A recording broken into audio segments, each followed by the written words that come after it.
Oluvannyuma lw'ekiseera gavumenti kyebadde yawa abakulembeze b'ebyalo okusigala nga bakakkalabya emirimu okuggwako nga 28 omwezi guno, gavumenti y'emu ng'eyita mu minisitule ya gavumenti ez'ebitundu evuddeyo n'eyongera Ssentebe ab'ebyalo Obuyinza okusigala nga batambuza emirimu okutuusa okulonda lwe kunaabeerayo ku bukulembeze bw'ebyalo nga 28 omwezi ogujja ogw'omusanvu. Pursuant to Regulation 12 of Local Government Council Regulation, Second Schedule of Local Government Act, Chapter 138, the current leaders at the village and parish will continue in executing their functions until new leadership assumes office.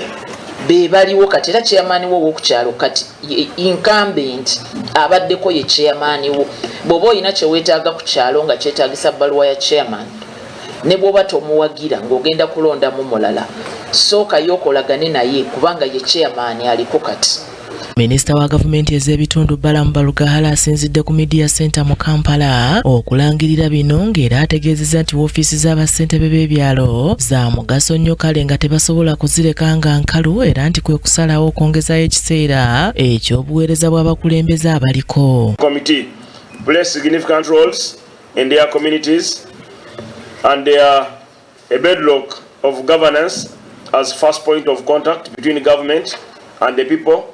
Specifically, the councils play roles in maintenance of security, law and order in liaison with police. Ebivaamu ebirungi ebitonotono ebiri mu bukulembeze buno nti buyambako mu kukuuma eddembe n'obutebenkevu mu bitundu, ng'era obukulembeze buno buba bukolaganira wamu ne poliisi awamu n'ebitongole ebikuuma ddembe eby'enjawulo. Ng'olaba nti era bassentebe bano be tugenda okulonda bankizo nnyo ne mu parish model kubanga be basunsula era be bawaayo amannya ag'abo abasaanidde okufuna ssente ezo, era be bagoberera abazifunye bazikozesezza batya ku kyalo, era be batuloopera oba be bakola ne report eri parish chief, ate parish chief n'akompilinga bwetyo ne bigenda nga bita. Balamu era akubiriza bannayuganda okubeera abeegendereza nga balonda abakulembeze b'ebyalo abajja baleme kulonda abo abeenyigira mu bikolwa ng'ekibbattaka. Bagambye temulonda bachairman abeera mu buvuyo bw'amataka, akozesa stamp n'atunda ettaka ly'omuntu, abeera mu kuyamba abantu okugyawo amalaalo, okusigukula amalaalo, abo bachairman mu bagobe.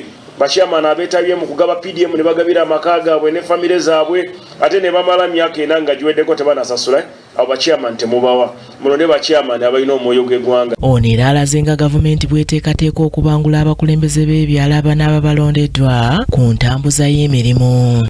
Unlike previous years, we have received money for training of local leaders, local council leaders. So we are going to start training of mayors, LC5 councillors, so that everyone knows his role. John Maido yakusakidde eggulire lino ku KTV amalindirire.